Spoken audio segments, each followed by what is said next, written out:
Andy, my dude, have you heard of the magical website builder known as Squarespace? Ugh, not another Squarespace ad. I feel like every podcast is sponsored by them. Hey, don't knock it till you try it. Yes, okay, it is overhyped, but actually it lives up to the hype. Squarespace is like a website fairy godmother. With a click of a button, your site transforms into a beautiful masterpiece. A website fairy godmother? That sounds interesting. What makes it so magical?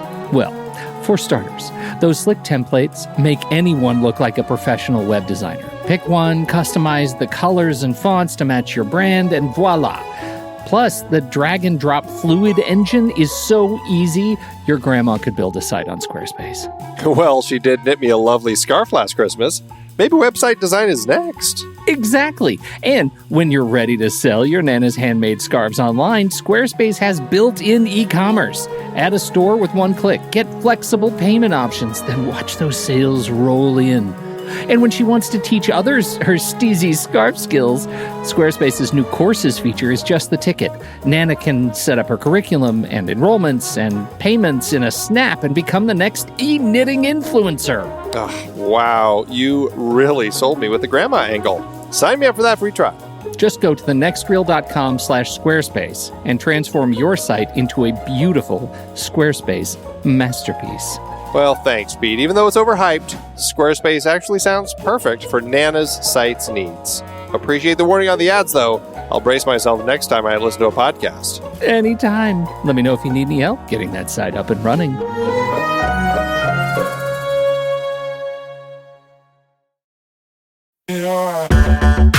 Andy, can you believe we've almost hit 700 episodes of The Next Reel? I know, it's crazy. And with all the other episodes in our family of podcasts, we are well over 1,200 episodes of movie conversation. It's really pretty amazing that we've gotten to have these in-depth movie chats every week for over a decade now. And we couldn't have done it without our loyal community of film fans. Their support over the years has meant so much. For sure. That reminds me, we should give the merch store a shout out. Buying shirts from thenextreel.com/merch is a great way listeners can continue to support the show. Plus, they get to sport our great designs. Absolutely. I think sometimes folks forget we have a variety of shirts, mugs, phone cases, and more available. In fact, a great place to start is with a shirt sporting the Next Reel's logo. We also have that classic Fast Times Spicoli Surf School tee, or the weirdly popular Rusty's European Tour shirt. The one from National Lampoon's European Vacation. Why is that so popular? Search me, but we have sold a ridiculous number of those. I guess there are a lot of Rustys taking trips to Europe? We're always adding new designs based on movies we've covered, like our brand new design for a streetcar named Desire, featuring a streetcar named Desire. So if you want to rep your love of TNR and films, head to thenextreel.com/merch. Every purchase helps us continue to have these weekly in-depth conversations. So visit thenextreel.com/merch today. And as always, thanks for listening and being a part of the Next Reel community. We've got lots more great movie chats coming your way. I'm Pete Wright. And I'm Andy Nelson. Welcome to The Next Reel. When the movie ends, our conversation begins. In just a matter of seconds, you're going to hear a classic episode of this show from back in the day when we called ourselves Movies We Like. It took us a while to settle into the show's format, so you'll notice some differences as you listen to these episodes. For instance, it takes us a bit of time to actually get into the conversation about the movie.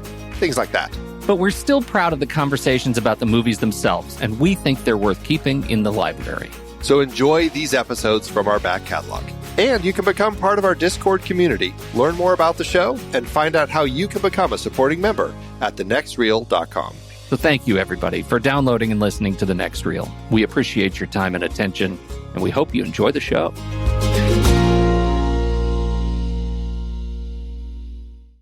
I don't talk about that in the general public.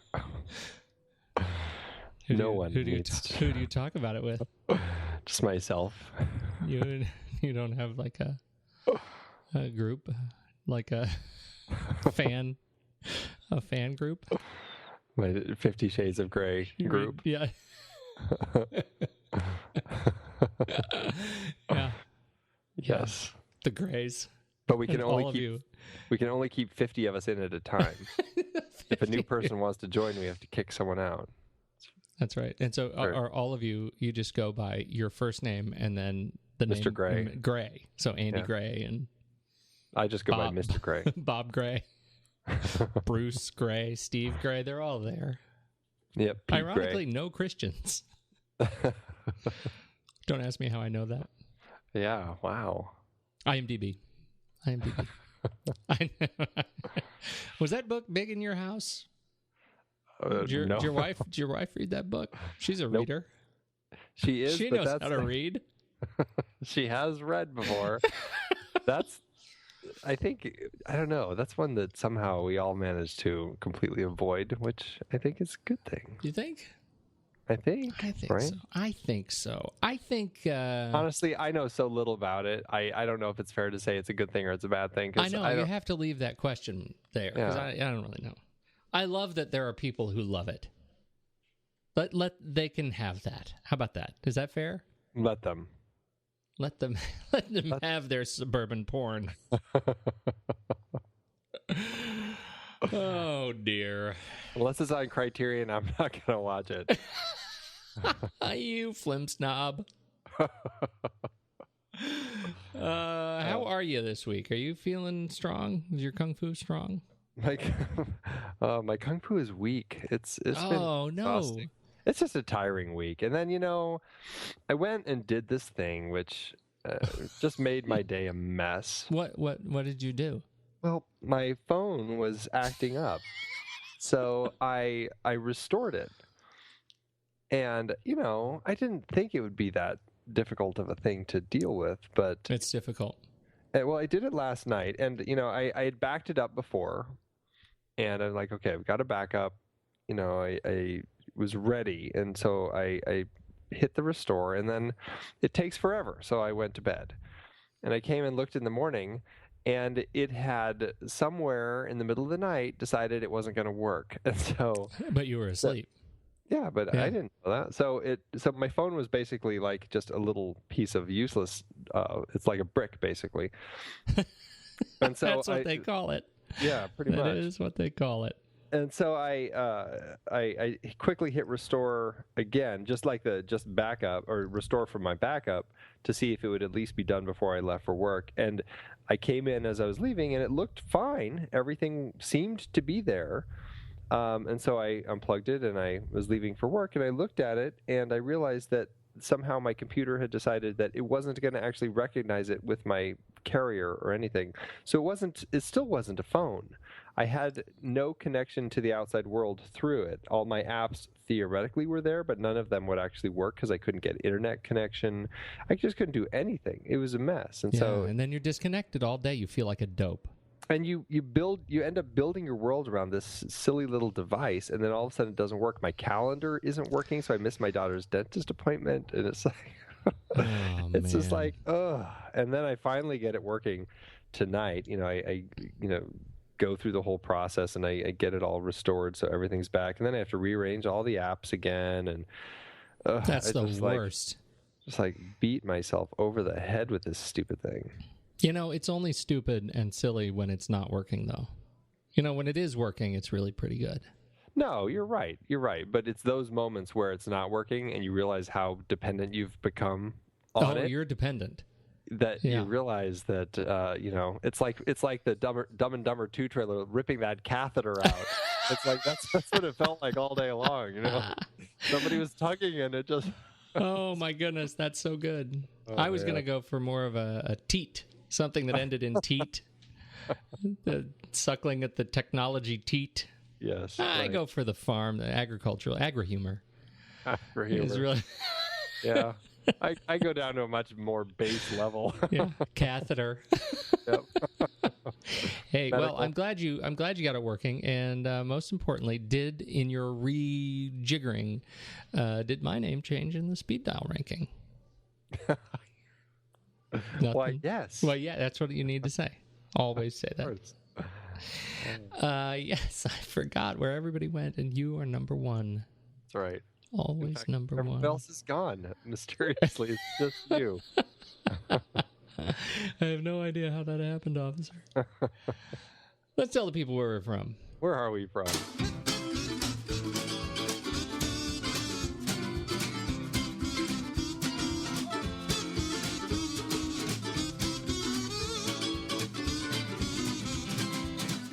to the next reel, everybody. That's the show you're listening to right now. I'm Pete Wright. That there's Andy Nelson.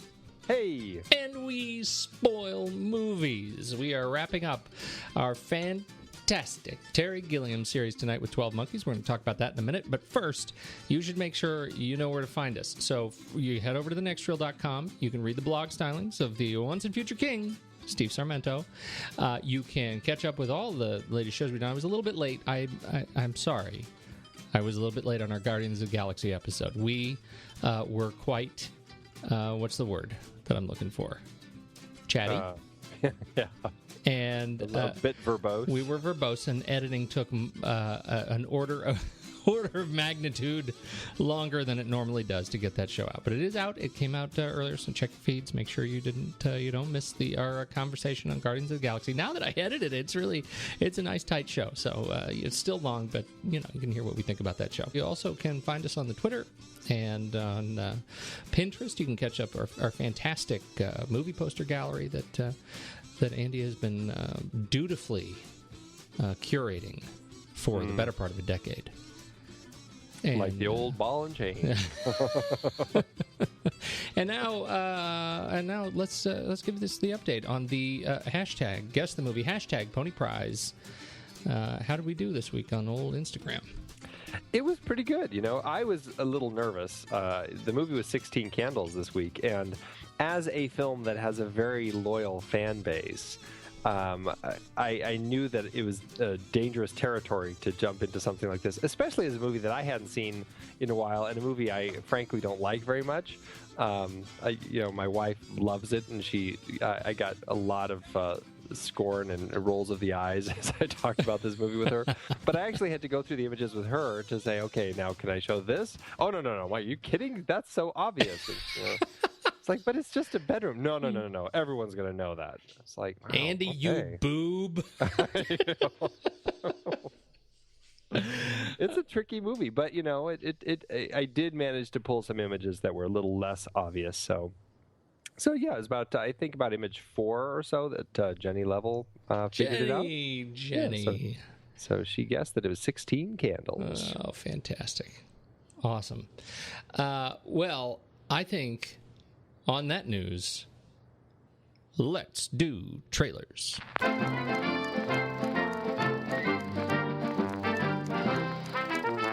All right, I'm gonna go first. Do it. Crazy. It's always crazy seeing old, little Danny Radcliffe when he hits the big screen and he's not wearing his wizard's robes. It's a little weird still for me. It's totally strange. It's weird because those movies, because my kids are at that age that those movies are still in pretty heavy rotation at my house. So I don't see him in anything else. He's not like, pretty much any of the adults in the movies that are in so many other movies. But, seeing when I see Daniel Radcliffe, I'm always a little bit shaken. And in this one, I'm shaken because he actually does have horns. The film is Horns. It is directed by Alexandra Aja, written by Keith Boonen. I think it's Aja. Oh, whatever. But he likes it when you say Aja. It would be. It reminds him of the band. Where is he from? I believe he is a Frenchman. Frenchman? See, you know why I get that torn up? Why I mess up his name? I don't.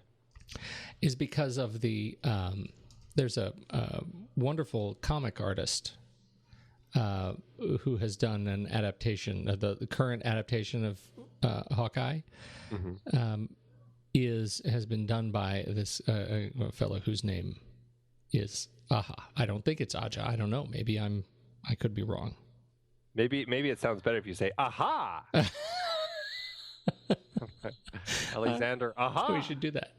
But first, let's talk about the trailer Horns, because it looks good. It's sort of, I don't know if it's supposed to be at all funny, but I find myself chuckling at it. It was billed as a horror film in which Danny Radcliffe, it's sort of a Gone Girl-esque trailer where we have Danny Radcliffe is involved somehow in the disappearance and death of his love, and there is some question about his involvement in her death. That's what I understand of it. That's pretty much it.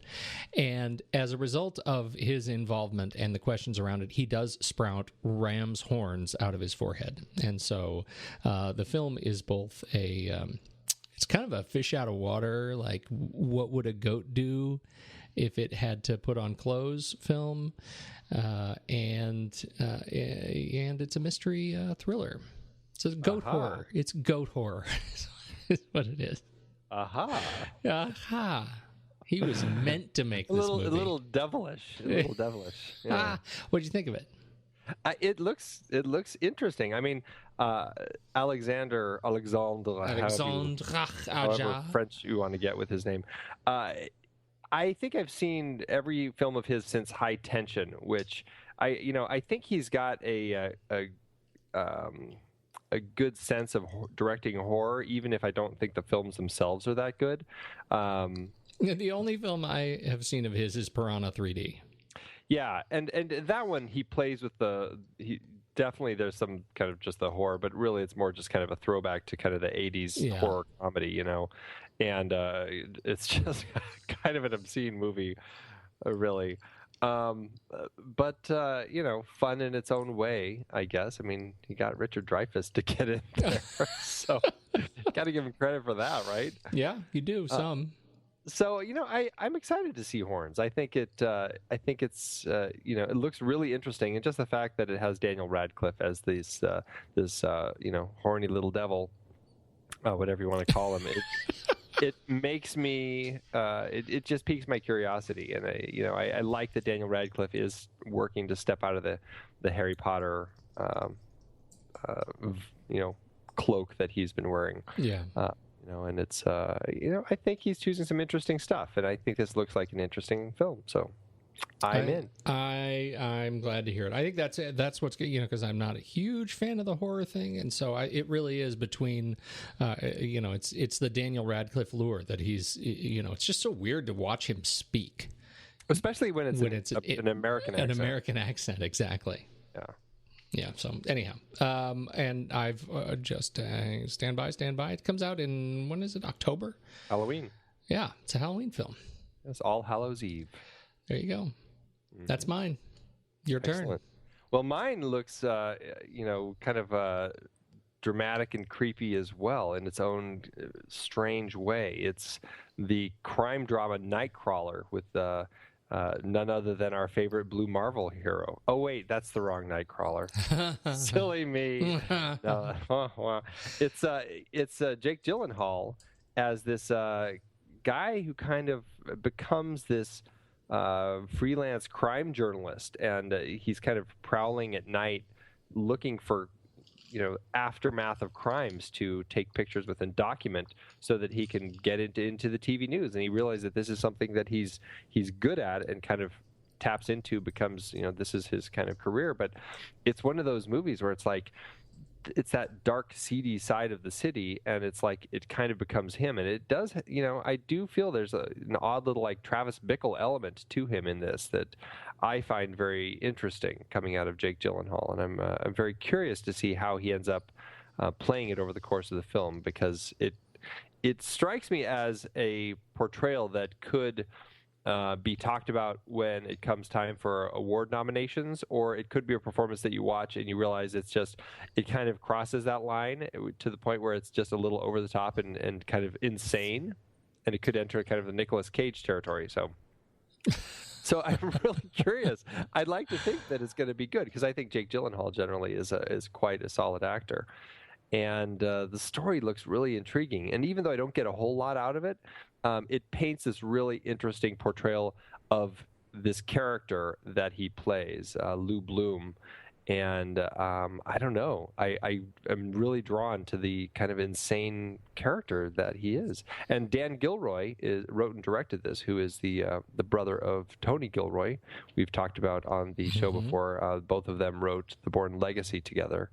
And he's responsible for the story of Real Steel, one of our, I think, collected favorites. Yes, absolutely. Love that one.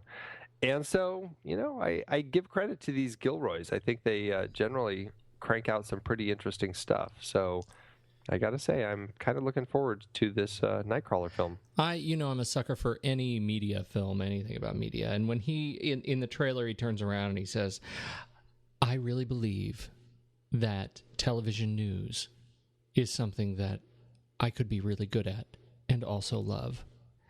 While at first I heard that and I threw up in my mouth, I thought, oh my goodness, I'm going to be just into this film. I am going to be into this film.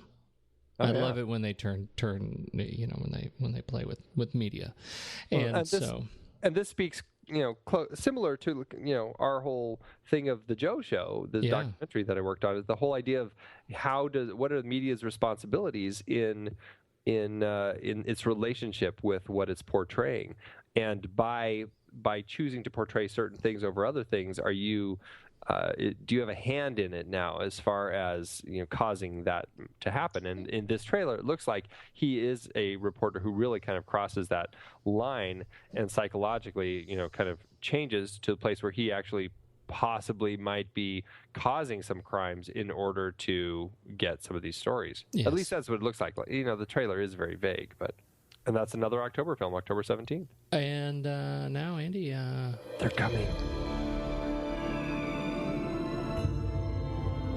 You're a very good observer, Cole.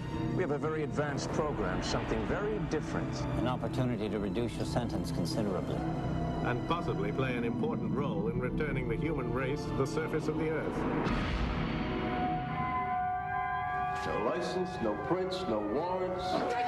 Well, he took on 5 cops like he was dusted to the eyeballs. What year is this? What year do you think it is? 1996. That's the future, James. Do you think you're living in the future? I am simply trying to gather information to help the people in the present trace the path of the virus. We're not in the present now. This is a place for crazy people. I'm not saying you're not mentally ill. For all I know, you're crazy as a loon. The army of the 12 monkeys, they're the ones that spread the virus. Monkeys. He's been living in a meticulously constructed fantasy world, and that world is starting to disintegrate. You haven't become addicted to that dying world? No, sir. He needs help. I think I'm crazy when people start dying next month. I don't belong here. You're here because of the system. I know some things that you don't know. Yes, my son. You sent me to the wrong year. You're certain of that? Science ain't an exact science. You had a bullet from World War I in your leg, James. How did it get there? I don't know.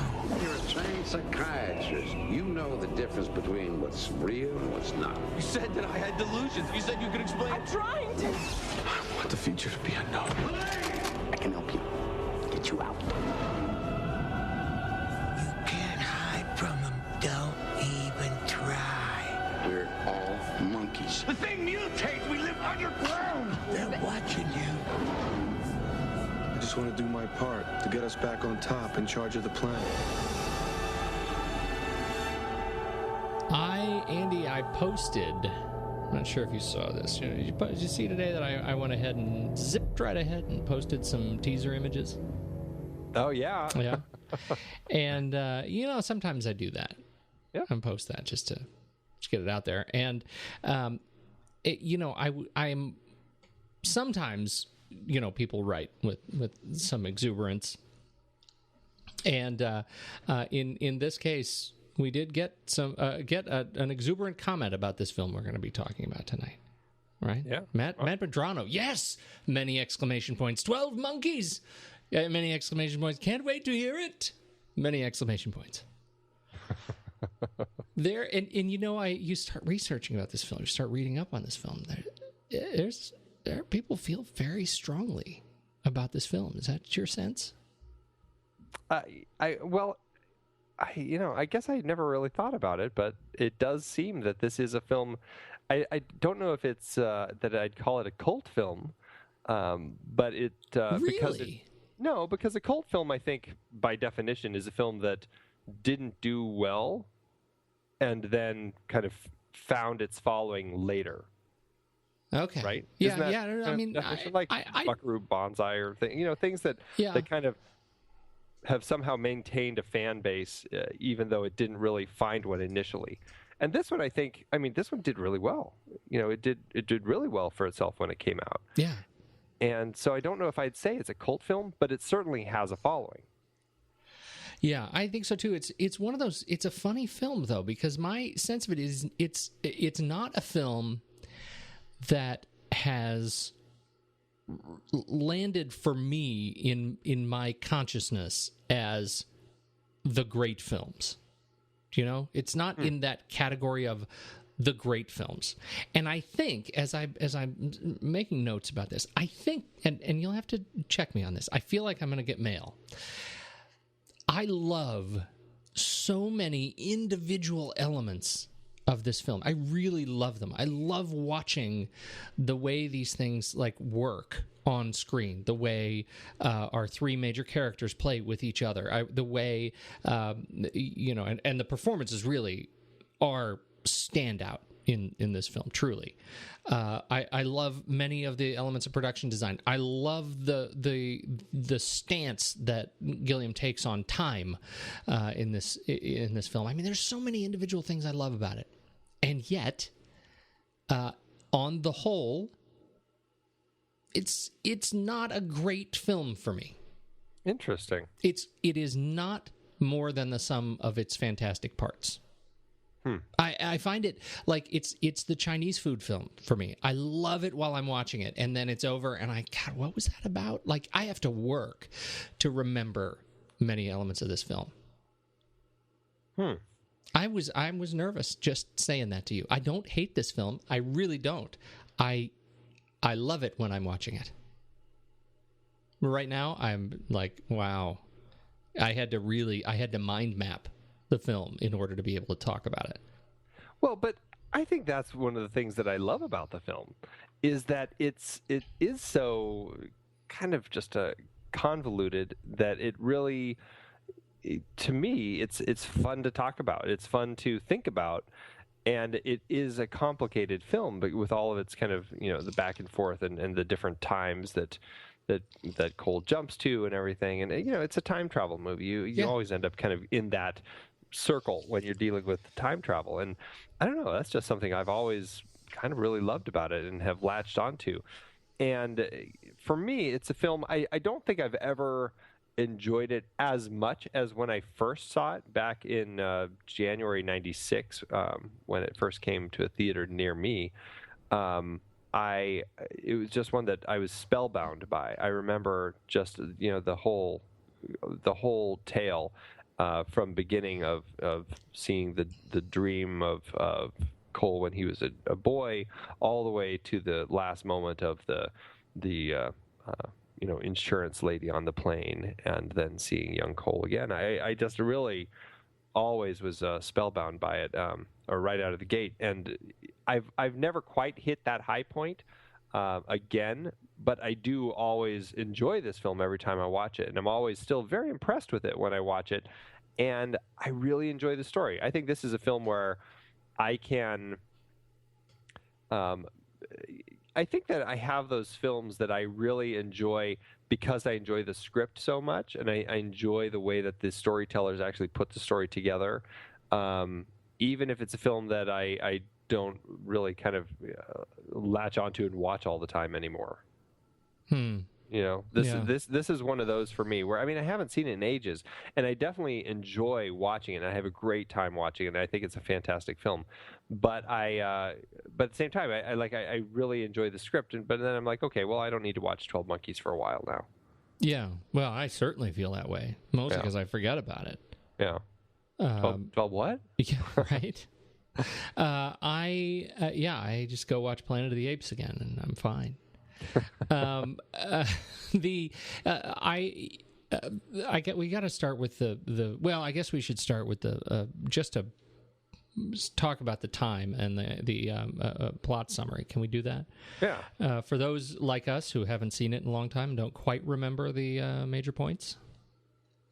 Yeah, it starts with Cole as you see a dream of young Cole in an airport, and then it comes to Bruce Willis Cole in the future, and then they are living underground now because a virus back in 1995 or 97, I can't remember what year. 96, 97, yeah. Yeah, the virus had actually wiped out 5 million people on the planet, and everyone else went underground. they are sending people up to the surface to collect insects and things like that so that they can test and see if the top is still polluted. And Bruce Willis is one of these, he's a prisoner because he had done something wrong, and they use these prisoners to test this, and he goes and he's a good listener. He does what he's told. So they put him in this program where they send him back in time to try to find the source of the virus. And so he goes back in time, but they send him to the wrong year. They send him to 1990. It's supposed to be 1996. And he ends up in a mental institution where he meets Brad Pitt's character, Jeffrey Goins. He meets his doctor, played by Madeline Stowe, Dr. Rayleigh. And then he's brought back to the present, a.k.a. our future. They send him back to 1996, and he finds the doctor again. And this is where it's like, try explaining this. This is like, I'm trying to. Okay, so he finds the doctor again and kidnaps her because he needs help finding the source of the 12 monkeys, which they think is the source of this virus. Because now we got to interject here, because when he went back, when he was taken back to his time, they played the voicemail. Right? Did you say that? I didn't say that, but yes, there's a voicemail that they play about the Army of the 12 Monkeys. Yes, and it's the doctor's voice. I mean, you can tell it's Madeline Stowe's voice. And he never knew about that. He never knew that the voicemail was left and hadn't experienced it. Right. Now you. And so he somehow, gosh, I can't remember now. I just rewatched it. But it's like he needs to somehow he thinks that Jeffrey Goins is involved in this, right? Yeah. No, they see the 12 monkeys spray painted on a wall. Well, and because the voicemail tells them it's in Philadelphia, so they go. Right. It tells them where it is. Right. So they go to Philadelphia. He has all these pictures that they've shown him and stuff, and he finds this like animal rights activist group holed up in this little, I don't know, kind of an old restaurant basically, and they are connected to Jeffrey Goins because he's kind of this person. His father works in this lab developing these tests for testing on animals and all this stuff. And so they think that's a connection. And so they want to go get Jeffrey Goins. They go to his house where he's now out of the mental institution. He's hanging out with his dad, Christopher Plummer. And it's just like so complicated. And so but Jeffrey Goins, it doesn't seem like, I don't know. It's kind of a dead end. So he ends up getting zapped back to the present. They think in the present, aka our future again. Mm-hmm. They think that Jeffrey Goins that Jeffrey Goins is the head of this 12 monkeys, and so he's the one who they're going to go watch now, because the whole goal of the future is to figure out how did this virus start, so that they can. This is a really good point, because it's and it's one of the things I really do love about Gilliam's approach to time. It's not to change the future. They don't send him to the past to change the future. They send him back to collect data on the virus so that they can find a cure, allowing them to go back to the surface and not have to live underground anymore. Yeah, it is really interesting, and that's something that I don't know. For some reason, I always thought that it was something that they were going to try to fix it, but this time, I was realizing that they don't. They just want to move back up to the top, right? And then it'll be this population on Earth that has been cut in a I don't know, hugely back. So. It would be very interesting to kind of see that society, but that's really what they're looking to do. So it's strange. And so anyway, so he convinces them he needs to go back because he's been hanging out with Madeline Stowe, this psychiatrist, he thinks that he's actually crazy, and he thinks this whole future world is actually all in his head, and he just wants to go back to kind of what he thinks now is real, hanging out with Madeline Stowe, and then get committed basically, or just basically just like, I'm crazy, I don't want to, I just want to, I want you to help me stay here, sort of thing, and that's a really interesting element of the film that I find piques my curiosity every time I watch it is this whole notion of is he crazy? Is it just kind of a is he really traveling through time, or is it just kind of all this fabricated reality that he's made for himself? Right. And the fact that they have a wonderful switch, that as he is dealing with his own demons, she is dealing with hers and discovering that she actually is buying into it. Yeah, and that's a really interesting element that that then comes because she starts finding evidence that he's telling the truth, that he is from the future, and he's finding this evidence from her that he's just crazy. And so they basically kind of switch places, which is a great point in the film when you have your characters kind of flip-flop like that. Right. And but then they figure out that it's this other that they're going to flee, and they figure out who it is at the airport that works for Goins' dad, and that Jeffrey Goins was really they were just going to do these stupid pranks. But of course it's too late. The guy is at the airport. He gets away. Bruce Willis is killed, and he sees himself getting killed, creating this vicious circle of his life where he's perpetually going to see himself get killed and perpetually going to grow up to be this guy who gets sent back in the past only to track this down and get killed in front of himself. It's a very interesting loop that he's kind of stuck in. Yes, it's delicious. It is a delicious loop. I do love it, and I love it because it's revealed to us at just the right places.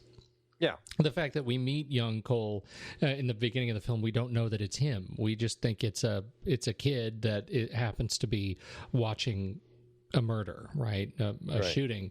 At some point, at least for me, there is a point in the film where I actually think that that's not Cole, but it's actually young Goins. It's actually Brad Pitt's character who's watching him, be killed. And so, there's this sort of roller coaster on interpretation, what sort of clues Gilliam gives you through the film to actually let these holes get filled into that final sequence. And it's great. It's great. It is. It's really interesting. And now I will say that as much as I find it interesting, the notion that Terry Gilliam approached this film with of wanting to create this world where you never really know if he really is from the future or if it's all in his mind, that's something that I find really interesting, but I've never found that I completely buy into that. I've always been convinced from the story that he is actually from the future. And this whole story is him. And I like the element of him trying to figure out, am I crazy or am I not? Because wait a minute, did I miss what you just said? You buy into the fact that that he is a time traveler. Yeah, okay. He is time traveler. Not that he really is legitimately crazy. Yeah, I've never bought into that. I think it's a really interesting element that they bring into a time travel movie, and I enjoy the way that they play it throughout. But I think that if that's the direction that they really wanted to go with this script, I don't think that they should have had any scenes outside of Cole and his world, because any scene when you have just Dr. Rayleigh talking to a police officer or looking through her papers to find these photos, that's all leading us down this road where all of a sudden we're not with Cole anymore. We're with her, and she is finding this evidence that he's right. And so if they were really going to go down that road, I think they would have had to stay with Cole the entire time and never stepped out to show us any other character really. And I think that that's an interesting way to do a time travel film where you really only see it from one person's perspective, and then the game is, is that person crazy, or are they really from the future? And I think, gosh, what was that movie that came out? It was Vincent D'Onofrio. Here it is, Happy Accidents, with him and Marissa Tomei, that came out in 2000. Was an interesting film where Marissa Tomei is this girl who has just bad luck with guys. She's never found anything that works. And then what a unique character. Yeah, she meets this guy who seems really nice, but he says that he's from the future. And so we see it from her point of view. And so the whole thing is like, is he crazy or is he really from the future? And you never really get any sense of it until the ending. And it's a great little twist on it. And honestly, I haven't seen it since it came out in theaters. But that's one that stuck with me as one that's a great example of a time travel movie where you really have no idea if this person is crazy or if they are really from the future. And I thought they played that really well. And I love the way that they do it in 12 Monkeys. I just don't know if I buy into it. Is he this or is he that? I'm like, he thinks he's crazy, but he really is from the future. Yeah, I have a much more, I think, practical approach to that argument. While I say I think the movie is better if you go into it with all of these competing theories in your mind, I simply don't enjoy it, thinking that he is just straight crazy. I don't enjoy the film looking at it that way. That's totally me, but there's no. It's just a very, very grim portrayal, and it falls into that category of sort of a film you watch in Suffrage, or in Suffering, like Diving Bell and a Butterfly. It just makes me uncomfortable the whole way through. But if I look at it as if he really is, it's more that sort of the religious tie-in, that he becomes sort of the savior, and I get much more joy out of watching the film in that light, because he has greater power in the film. He has greater control, and I like watching him be tested. I like watching that power be tested in a way, as a volunteer. He's going from a place where he has zero power to a place where ultimately he has a lot, if he can just get over these immediate tests in front of him and figure out how to keep his wits together. I like that a lot. I enjoy that piece of it. What do you think about about the way Gilliam tests the whole kill your grandfather, paradox in this film? That in fact, now that you watch it again with this for the show,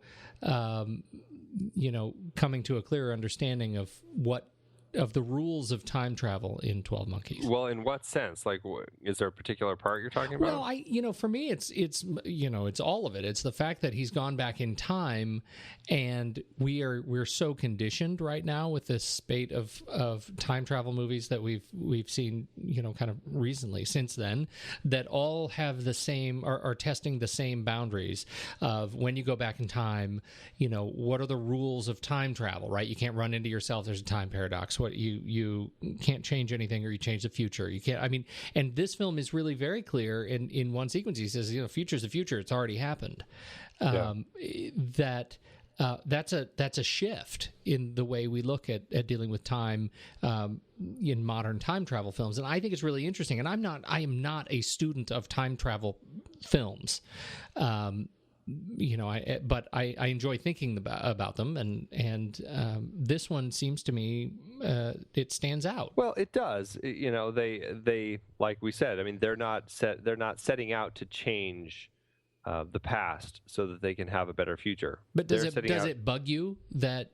Do you find yourself kind of itchy about changing the timeline? Not really. I look at it as, okay, that's just a different way of looking at this time travel movie. I guess I don't think about it too much.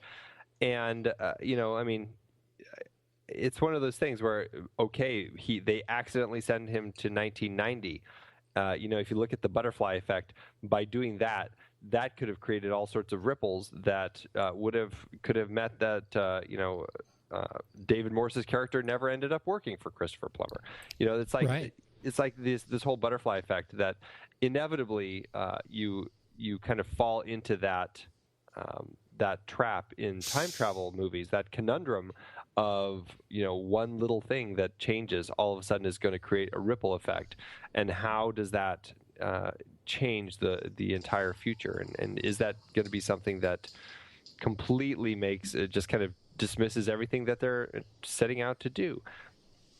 I think the nature of time travel movies is like, I don't know. For me, it's like I'll buy into it, regardless of what their rules are, as long as it seems like the stuff that they're actually doing makes sense with the rules that they're setting up. Like for me, it's like, okay, because I've seen so many variations on time travel, and everything from Looper, where the guy is watching his arm kind of fall off as they're cutting it off in the past, or the future. I can't even remember. Again, time travel movies. Yeah, right. To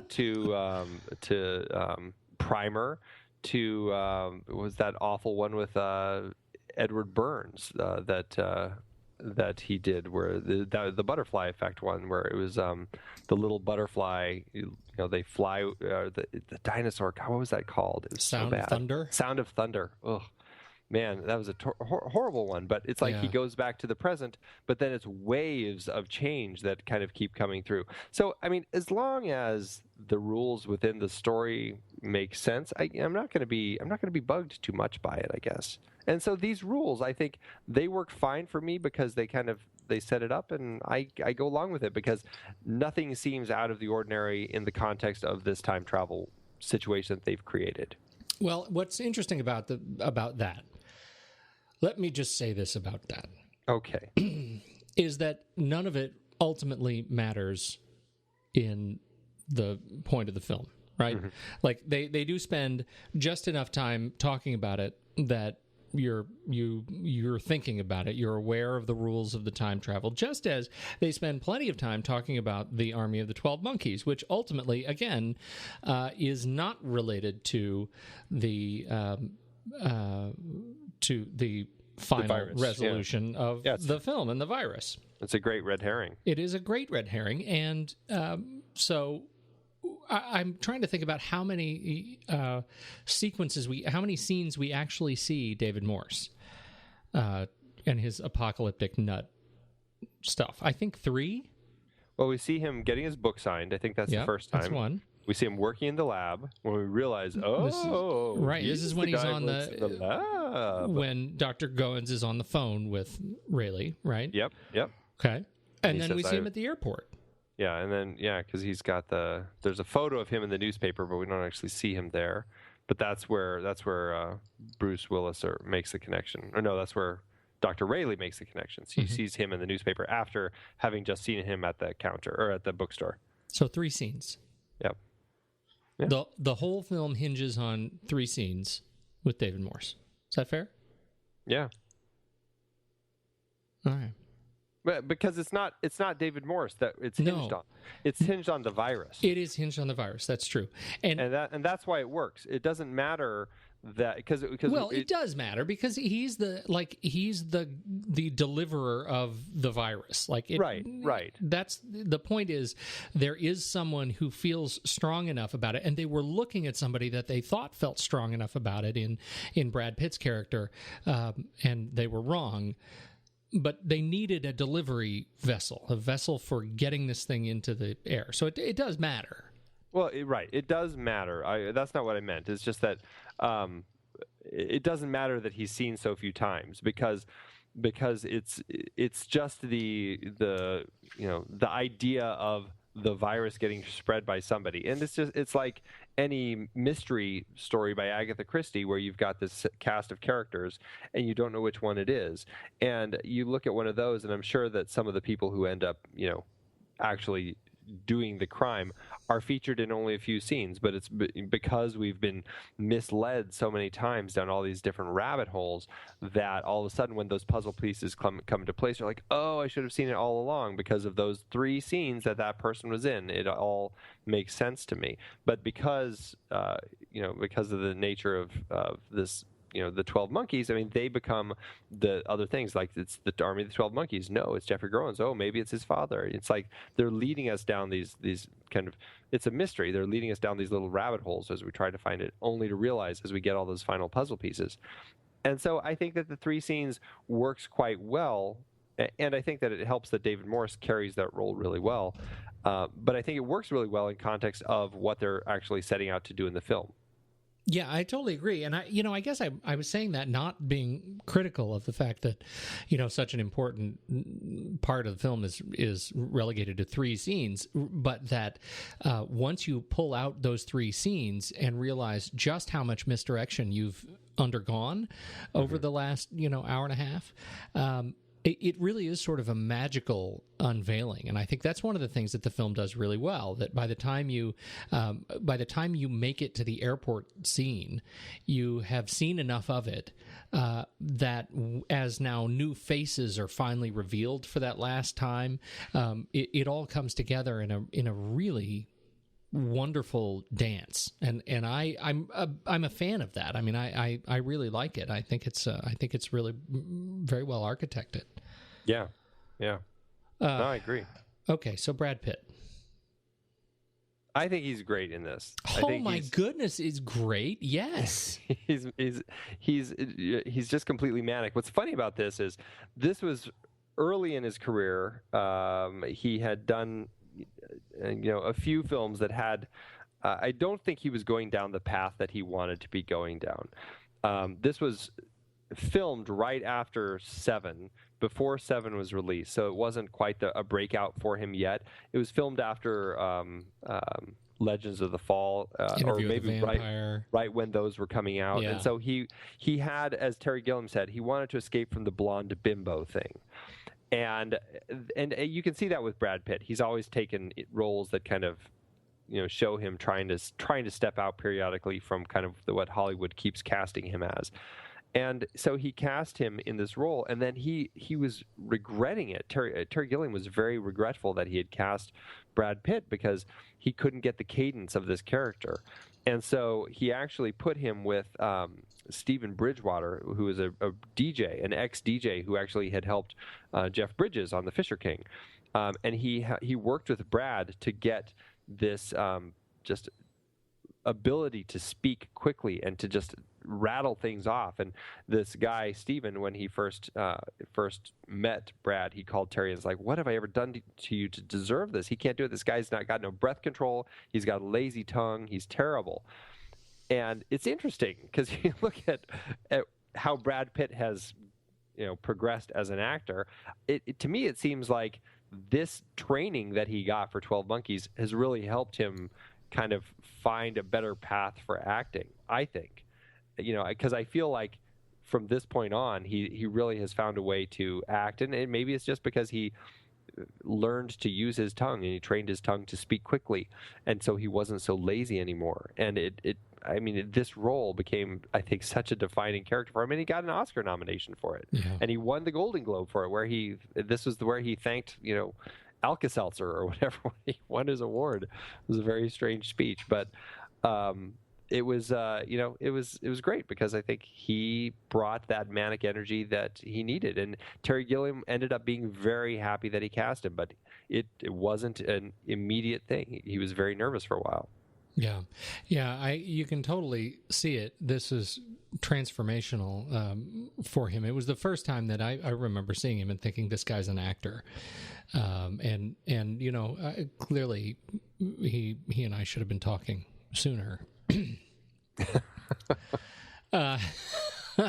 But I am. He is for me. He's the strongest performance in this film, and he's the thing that keeps me coming back,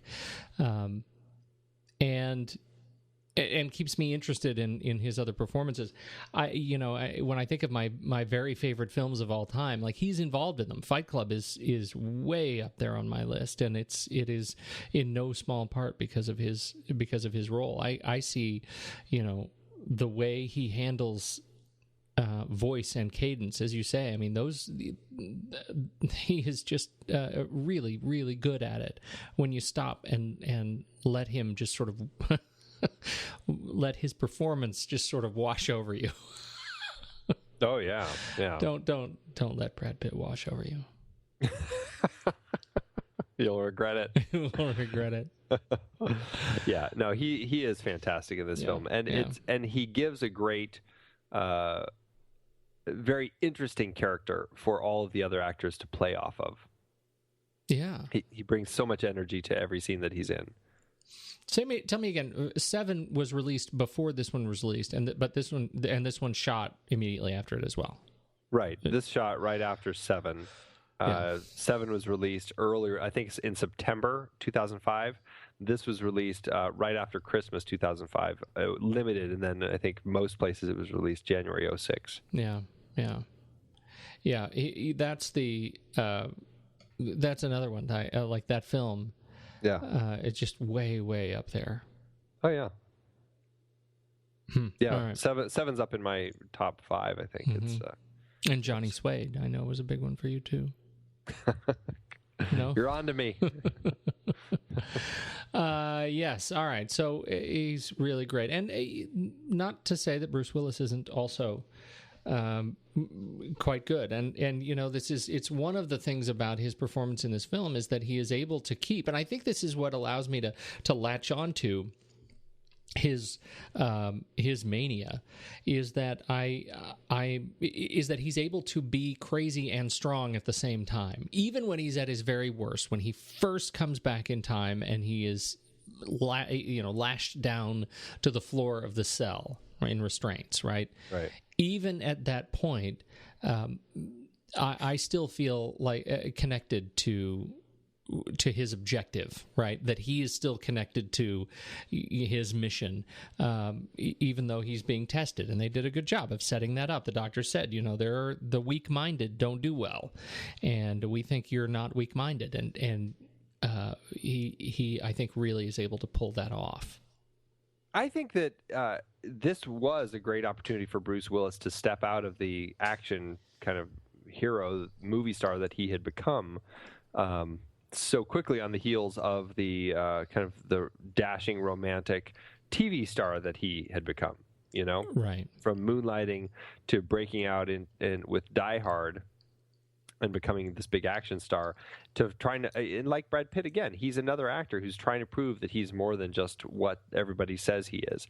And he was doing bit parts in movies like Pulp Fiction, I think, is probably the most obvious one. Yeah. And that to show people that he could do something that was a little different, even though that definitely still has some kind of the action stuff going on with it. But then this proved, I think, his first opportunity to really take a full-on lead role in a feature where he could show people that he is doing something that's not just the action stuff.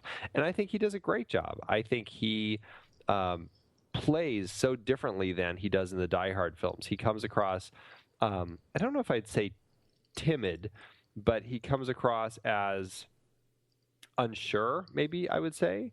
Like he's very tentative about some of the choices that he has to make, and just doesn't seem like he is quite as aggressive a character. I mean, when she after he's locked her in the trunk of the car and he opens it and she kicks him in the face and starts beating him up. I mean, he doesn't try to stop her at all. He just kind of lays there and takes it, which I find so interesting because, I mean, you think of Bruce Willis, it's like, this is Bruce Willis. He's a character he's an actor who's played characters who could clearly stop her from beating him up.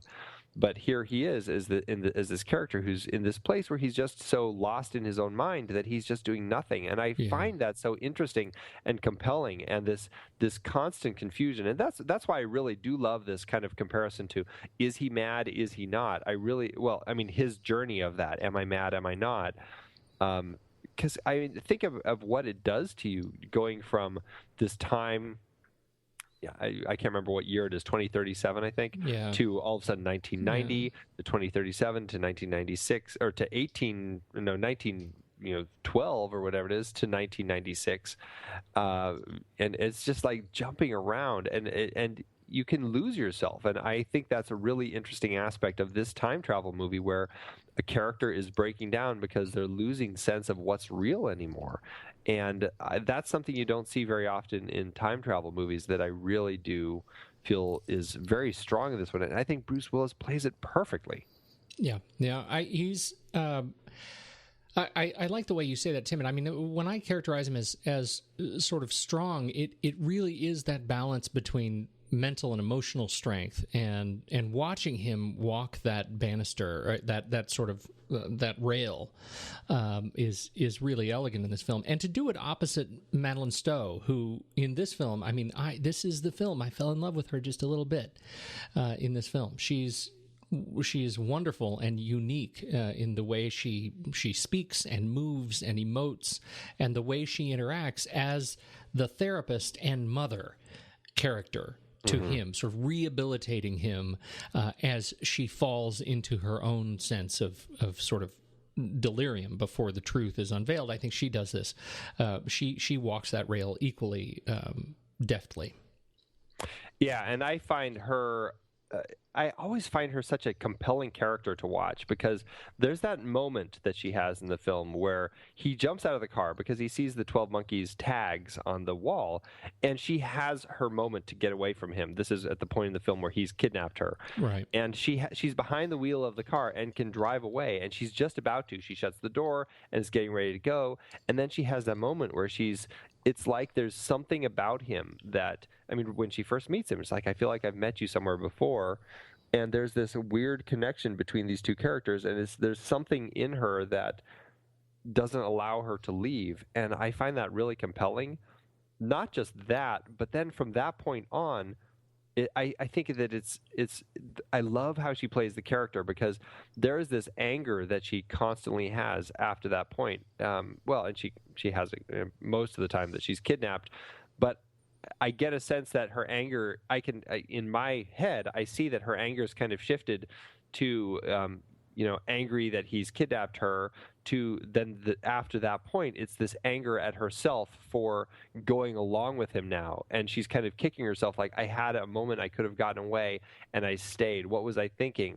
But she still couldn't leave. And so I find it really interesting that looking at it that way, where she's just like angry at herself. It's like, what am I thinking? Why am I here? Mm-hmm. And I love that about this character. Yeah, I do too.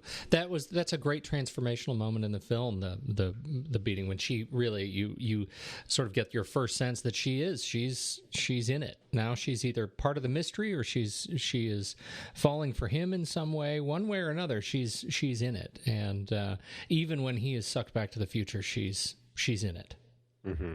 Yeah, she's great. Yeah. These are the three characters that really make up the bulk of the film. I don't know if Christopher Plummer, I mean, he's in it a couple of sequences and put in a cage. Yeah, he's hardly in it. I mean, it's great seeing him. This obviously became, I think, from Amanda Plummer, his daughter, to him in this film, became kind of a connection with Terry Gilliam, as he ended up as Dr. Parnassus in The Imaginarium of Dr. Parnassus. Yeah. So clearly they are people who enjoy working with each other, he and Terry, which is fantastic. But yeah, his role is really minor in this. If there is a minor role that stands out for me, it definitely is David Morse, because I think the scene where he releases the virus in the airport under duress, really, it's like he wasn't even planning on it. That scene, I feel, is just God, it's so tense.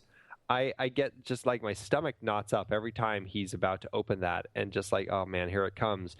Just and because it's not only is he opening this virus to kind of spread it and start destroying the world, but also it's like a moment within himself where he's like, this is it. I'm going to die now. This is I'm going to kill. This is how I die. And as he opens it, and it's like, I don't know. David Morse I think he's an actor who has so much going on. Oh, he really does. That sequence was incredible, and it's just sort of gut wrenching how he interacts with the security agent at the gate. Even more so when he has that conversation with Jones, the insurance woman on the plane, who we know as one of the doctors from the future. And I don't know. I mean, am I alone that he already looks like he's starting to deteriorate? I mean, there's been some sense, and as I read about it, that people are saying, well, the virus doesn't spread very quickly, or else everybody in the hospital, including Cole, may have contracted it and been killed. And if this was, kind of ground zero for this particular virus, why didn't what happened next? But boy, when I look at him on the plane, he already looks, this is like 5 minutes into the future, and he already looks sweaty and kind of Am I alone in that? Or did you think it's just like stress flop sweat? Yeah, for me, it was like I've always looked at it like he's incredibly stressed out because he was just about killed. You know, I mean, he was literally like running for his life just a moment before he got on the plane because those people were onto him and they were coming after him with a gun and or were going to try to gun him down and stop him from doing this. And so that's what I always associate with kind of his nerves and you know. Well, he was great, and in that final sequence, as we sort of wrap up the story, we have just wrapped up David Cole's or James Cole's story, and his life loop thus begins again, and then we wrap up the tale as we assume, and that the insurance Jones is sort of the plan B, the backup plan, in case Cole is unable to shoot David Moore's character. Is that your sense? No, my sense is because he leaves that message in the airport so they know where he is. And, you know, the thing with time travel movies is once you've done something, it's like the people in the future, they've had plenty of time to figure all that out, and they can be there instantly. 39 years. Right, just like his friend Jose, who is right there with him. All of a sudden, he's just like, oh, you just left that message. You know, right. And you left that message 39 years ago, and yet it was 5 minutes ago for you. Right, exactly. And so my sense is that they've kind of developed this whole plan, and they know that that Cole ends up dying because, you know, Jose's there and everything. And so I assume that all their people know what happened. And so now they've developed this plan where now she's like the next step to try to figure out, okay, so I'm going to go sit next to this guy on the plane. I'm going to completely avoid all of that, you know, the chaos in the airport. I'll just be on the plane ready to go so that I can get close to the man with the virus. Because all she really wants to do, all they want to do is get the virus. Is get the virus, right. I never, ever thought of that. The whole time the shootout is going on in the airport, she's not there. Right. That she, you know, the last time this happened, she wasn't there. Right. And that this is a new plan. That's brilliant. I like it even better now. See, now it just stepped up a star for you. It did. It always does. It always does. That's great. All right. Let's talk just about Terry Gilliam. Yeah. So this was a, you know, it's funny because right after Fisher King, this was a film that he didn't jump into right away. I mean, as somebody he was going to do a Tale of Two Cities. He was going to do a Scanner Darkly. He was going to do a Connecticut Yankee in King Arthur's Court, Tale of Two Cities, Looney Tunes, Quasimodo, Tesla. He had all these projects lined up that he was going to try to do, and none of them took off. And it took him a while before this, you know, brilliant script by David Webb Peoples and Janet Peoples, based or inspired by the film La Jetée by Chris Marker, landed on his desk and became something that was like, it piqued his curiosity, and he hadn't seen anything that good in a while, and it's like, oh, I should do this. And again, and the thing is, this, you know, he found it very ironic that this was a Universal film. The people who were behind Brazil and he had such problems with, who were now coming to him saying, we want you to direct this film. And so, you know, it's funny how kind of the cycle of all this works. It's just like, you know, Columbia after Baron Munchausen, they were the ones who ended up dealing with Fisher King. So, well, it's so brilliant that after, you know, after Brazil had gone, after he'd been dealing with so many of those cost overruns, and then Universal comes to him as they're releasing Waterworld, right, which is the one of the legendarily over budget films. Oh yes, they kept pushing stuff overboard, right? Pushing film overboard, reels of film, reels of film. What a mess! What a mess that movie is. So you know, Terry is and they gave him Final Cut. Yeah, well, and he's always fought for Final Cut. Like, he has always fought for it. It's just, it boils down to the rules that they give him that go along with that.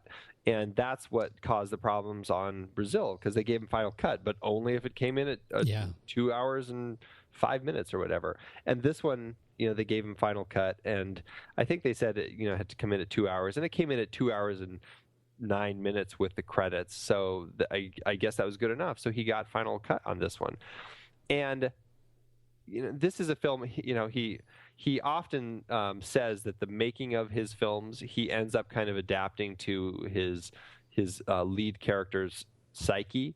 Like in Brazil, he kind of became Sam Lowry dealing with the system. And in Baron Munchausen, he became this guy who was just fighting against everything in the world, and everything was collapsing. The fantasies that he was creating were all collapsing. And in this one, he found himself kind of like this guy who couldn't keep anything straight as far as what he was in. And he said he had a really hard time making this film because of all the different jumps in time and stuff. And he had to, he would get himself confused on set trying to figure out, wait, what point, which scene is this? Like trying to figure out, at which time was this 1996? At what point? And he was getting very confused. So I found that funny that he had that difficulty with this film, and that he kind of takes that on. And I don't know, he's a guy, we've talked about his bad luck, but he does seem a guy who also just takes things on. He seems like brings these things to himself by it's The Secret. He must have read The Secret before. but like skipped most of it. Right.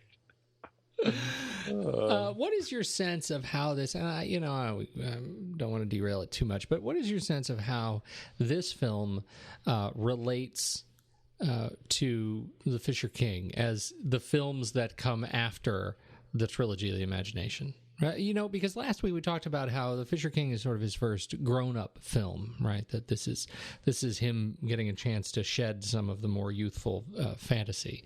How do you think that applies here? Well, he does say that these two films, this and Fisher King, were, at least at the time, were the two most enjoyable films for him to make. They were very easy to make. Everything went well. I mean, obviously, he had his issues and everything. But for the most part, comparatively, he felt that these films were just so easy. And I think it was a sign that he was learning that the system wasn't necessarily out to get him. That if he found people that he could work with in the system who had the same kind of mindset as him, that he could succeed and he could tell really interesting stories. And, there's an ease, I think, in these two films, and kind of a more assured hand, I find, when I watch these films that feel like films. They all feel like they're made by a confident filmmaker. But these two, I don't know, maybe it's just because kind of the Hollywoodness of them, that, they've got the Hollywood actors, they've kind of got, clearly the bigger budgets and everything. They feel a little more genre, perhaps, even though I still have a hard time classifying either of them just as a wholehearted genre film. But I don't know. I feel like they do feel a little more... I'm not quite sure what the word is. I don't know if it's assured. I don't know if it's just confident, but they do feel like a filmmaker who's just latches onto a really interesting story and is able to kind of apply his magic to it while still staying very respectful to the people who wrote the stories. Maybe that's what it is. Maybe it's the fact that these are scripts that Terry didn't write. And he is a person who, as a writer, kind of a writer-director, he says, if I've written my own stuff, so I'm going to respect the writing that other people do. He doesn't just come in and rework the scripts. He's one of those people like, I think David Webb Peoples wrote Unforgiven, and I think he's a very blessed writer. Clint Eastwood said when he went to make Unforgiven, he said, this is the script we're going to make, warts and all. And he went out and made that script as it was. And Terry Gilliam did the same thing with this. He went out and said, okay, we're going to make this script. This is the script I want to tell. I don't want it to turn into a Terry Gilliam film. I want it to turn into a Terry Gilliam and David Webb Peoples and Janet Peoples film, something that is this world that we can all have been a part of. And maybe that's what it is that there's a sense of this world that isn't necessarily kind of from the manic mind of Terry Gilliam, but it's a story that somebody else brought to him, that maybe these stories have a different vibe to them. Maybe that's what it is the stories just feel different. but they still have that Terry Gilliam touch to them. You know, that's an interesting observation. That you know, what I was thinking about Terry Gilliam is that, you know, I get the sense that his maturity as a filmmaker allows him to make films that release some of the earlier Terry Gilliamness that you know was so sort of quintessential fantasy, quintessential production design that equates to a Terry Gilliam film, and I think from moving from The Fisher King to this, you see even less of what I would classify as Terry Gilliamness. You do whenever he's got that whole sort of steampunk vibe that he's sort of driving home in the production design, particularly in the future. Just the mess of tubes and pipes that we've talked about in the past, but generally it's you know what we see in terms of the way he moves through a set or moves through a space is, you know, he uses the camera and he uses lenses in certain ways that I think are really definitively Terry Gilliam, but without a lot of the youthful sort of abandon and exuberance that we would have gotten had he made these films, you know, without the experience of having maybe exercised those demons during the you know, Time Bandits Brazil and phase. So that was my initial sense, that this is just him growing older and maturing, because I think with the exception of maybe the Imaginarium of Dr. Parnassus, I don't get you know, any of that similar fantasy. I'm very curious about the Zero Theorem, but I was just checking. The Zero Theorem is another film that he did not write, right? And so, you know, maybe that's the connection that I've been searching for all along. I don't know. For me, it's probably somewhere in the middle. I like this film because I think it represents a mile marker in Terry Gilliam's development as a filmmaker, and more than many other filmmakers that I can think of, his development as a filmmaker is obvious to me. Yeah. And that's what makes it so much fun to compare this film to, say, Time Bandits, which, you know, by comparison is a clumsy romp through, you know, the British countryside. And I deeply enjoy that film, but I love watching where he's come and where he is going. Yeah. Yeah, I completely agree. Well, and it's interesting that you say that. I think this may be the last film that he's made that I really have loved. I have found elements in films that he's done since that are interesting, but nothing that I've been crazy about. Fear and Loathing in Las Vegas is, I mean, it's like seriously just being on a drug trip. Yeah, for me, in a good way. Yeah, I mean, in a good way, but it's not something that I've ever gone back and watched again.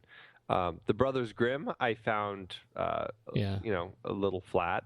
Tideland is, I think, horrible. Tideland, I haven't seen. It's a painful film to watch. I mean, I think it's a really interesting film to look at. It pained me to watch it, though. It was so hard to watch. And Interestingly written by Terry Gilliam. Co-written, but it was based on a novel. Yeah, it was based on a novel. And then Dr. Parnassus. You know, I thought it was an interesting film. Obviously, it has a lot of bad stuff that happened on that one. Yeah. With Heath Ledger. Heath Ledger, yeah. But again, it's just like that one goes back to kind of the manic kind of, or just kind of the craziness of what Terry Gilliam can do when he's unleashed. Yeah, and note written by Terry Gilliam and Charles McEwen. Right. Right. So yeah, I don't know. That's a really interesting point. So I hope I like Zero Theorem. You know, I do too. I'd like to have another Terry Gilliam film that I can really latch onto. I really agree with you. I'm very much looking forward to the film. I think the trailer looks incredible, and it's possible irrational exuberance. Yes, we'll see. I've heard some bad reviews, so. Yeah. Makes me worry a little bit, but we'll see. But it does pique my curiosity that he has picked up the Man Who Killed Don Quixote again after the whole trials and tribulations of that got made into that fantastic documentary Lost in La Mancha when it didn't work the first time. So it's interesting to see him actually getting people on board to fund it a second time. Yeah. Yes. What else did you learn about your experience watching these films together? I don't know. I think Terry Gilliam, his style is very clear. If there is a director who really kind of fits with the whole auteur theory vibe, that's very obvious. I think it's him. I mean, he's got a very defined look that is very easy to pin on all of his films, whether it's the Dutch angles, kind of the very wide angle lenses that he uses, just how detailed he is in the shots. That's a fun little story. I don't know if you watched the Hamster Factor, the great little documentary again about the making of 12 Monkeys, but the whole it's on the DVD and the Blu-ray and stuff, and it's a really fantastic documentary about just kind of the making of the film, and it's where he met the filmmakers who then went on to document his failed attempt at making his Don Quixote film. But the title of that film, I think, says a lot about Terry Gilliam. The Hamster Factor became, somebody coined it when there was this shot, and I timed it when I watched it this time. It's a 4-second shot, and it's a wide shot when Bruce Willis gets back from one of his early visits up to the surface where he's collecting stuff, and he's sitting naked in this chair, and he's injecting himself with something. And it cuts from him injecting himself to a wide shot of this room that he's sitting in, as kind of this very kind of sterile, dirty future world that he's sitting in, injecting himself with, I don't know. And off to the side is a hamster running in a wheel. And it's not something that you would probably even notice. I don't know if I've ever noticed it before, except for the fact that they talk about it in this documentary. This hamster, Terry Gilliam latches on to details like he wanted that hamster to be running.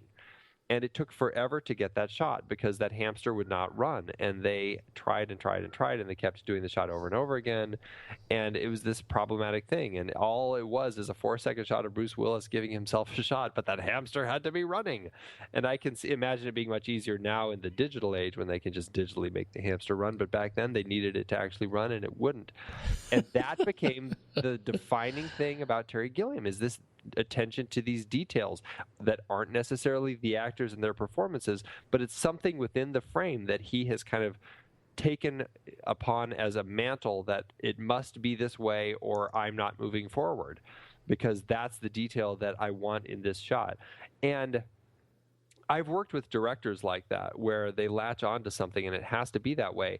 And it can work really well for a project, although at the time, it can be one of the most aggravating things in the world, because it's slowing things down, it's pushing the schedule behind, it's making people have to rearrange things, and it's or potentially costing more with overtime and all that sort of thing. I mean, it's like this snowball effect when things like that start happening.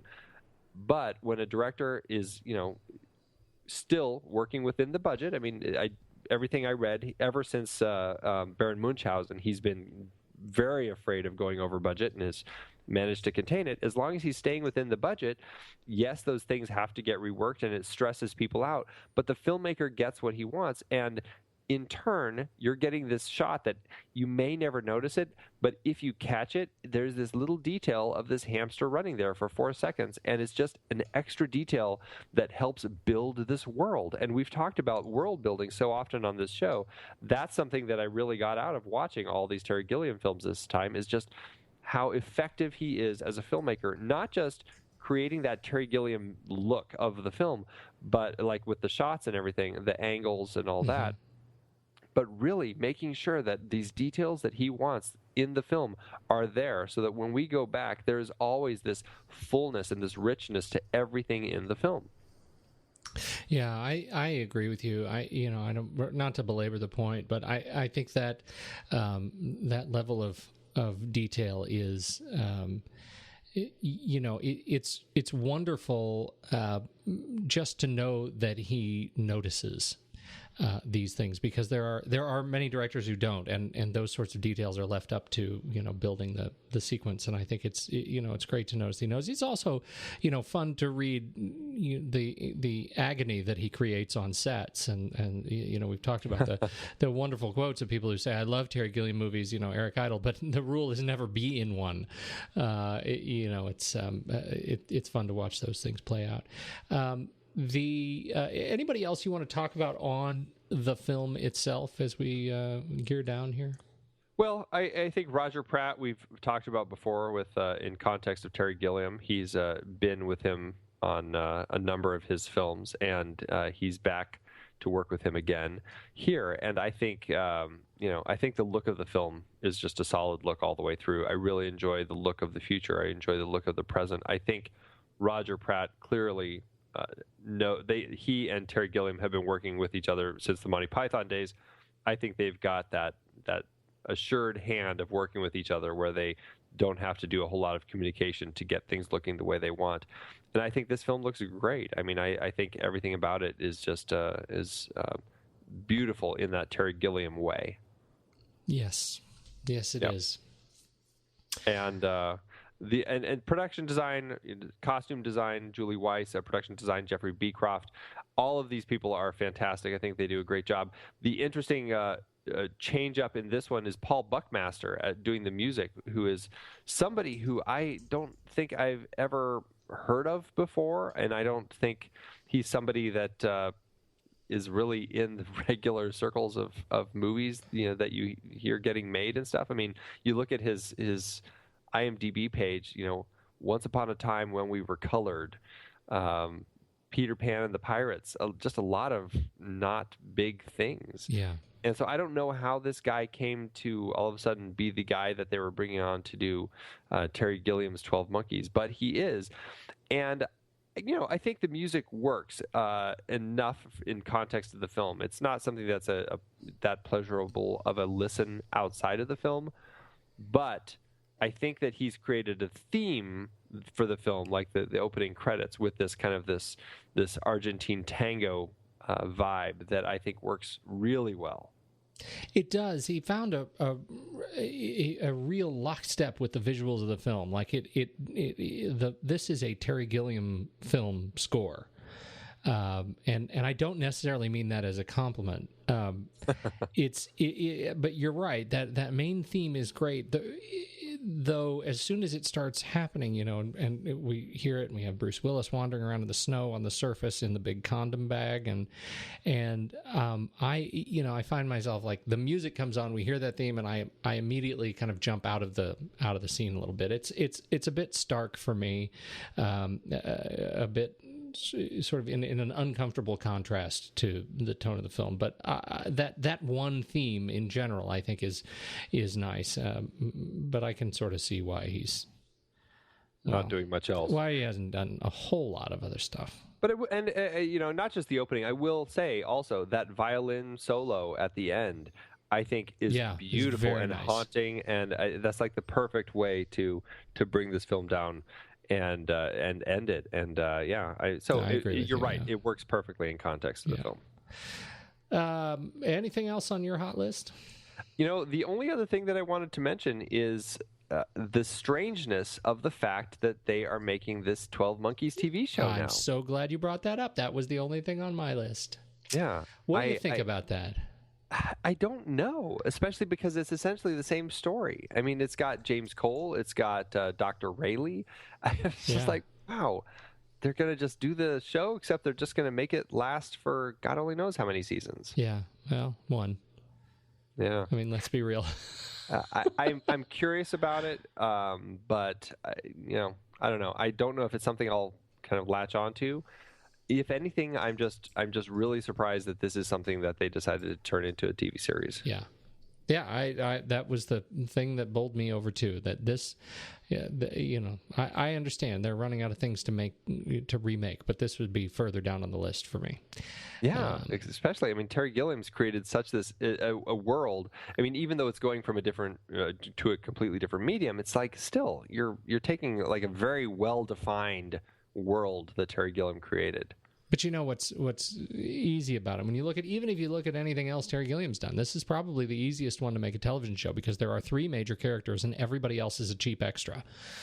You know what I'm saying? Like this is a film they can make in, probably in Vancouver or, Toronto, and they can, they can do it cheap.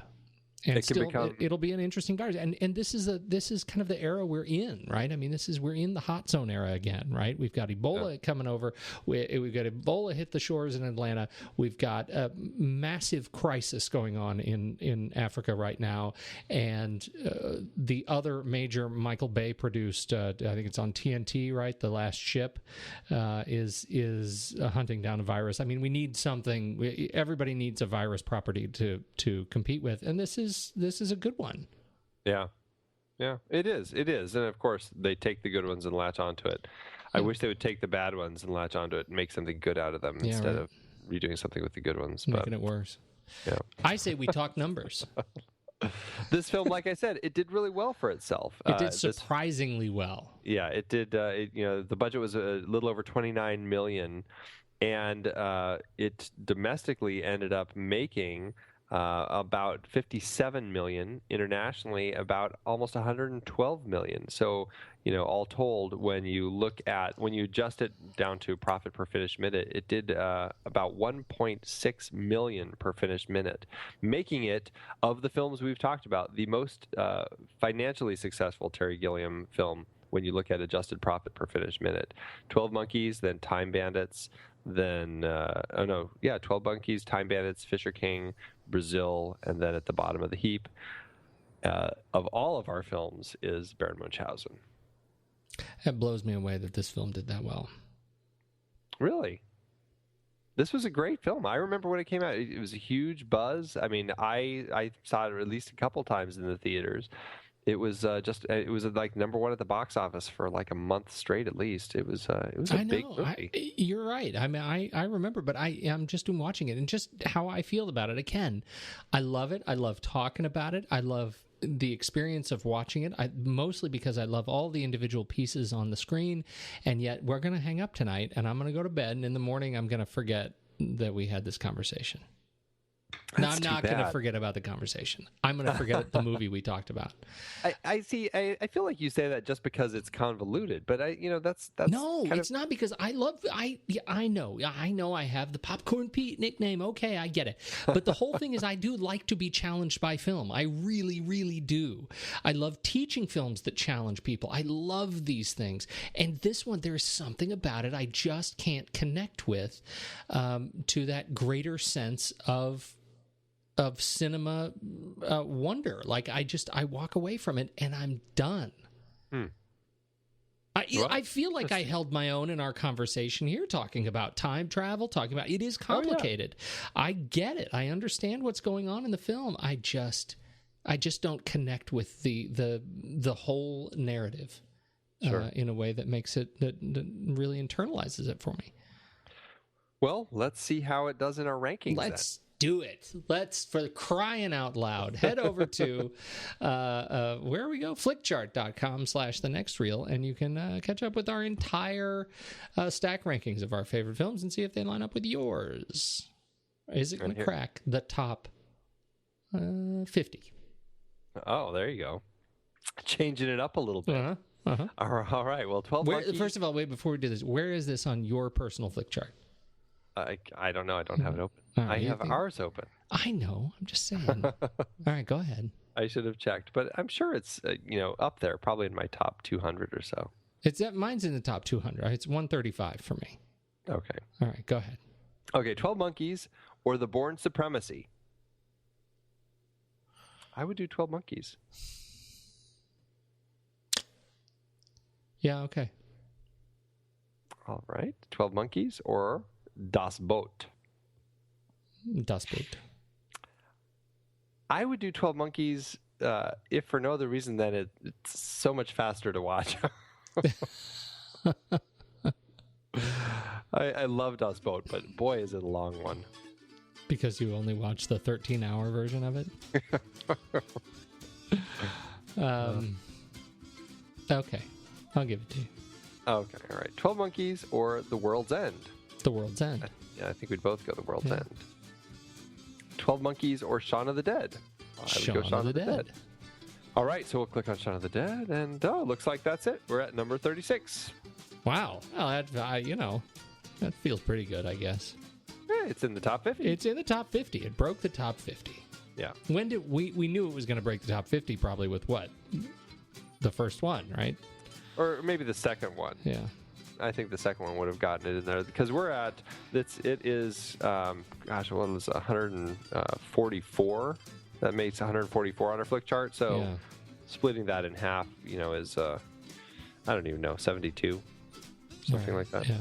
I guess I'm done. I'm done with. I'm certainly done with this. Where do we go next week? We didn't even talk about that.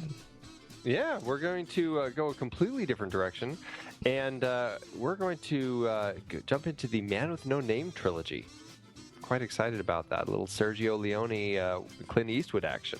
I am too. I'm very excited about this. Oh, yeah. I can't believe it's taken us 3 years to talk about it. I can't either, but this was, I think, one of those ones where I think it was a little daunting to kind of take them on, right? Well, I'm excited about this one. This is a little bit off kilter for where we have been for the last little while, so it'd be good to get into this, into a little Leone. Yeah, definitely. I'm ready. All right, man. I'm out of here. Good talk. I got to go to bed. I see a spider crawling in my window. I'm going to go eat it, just in case.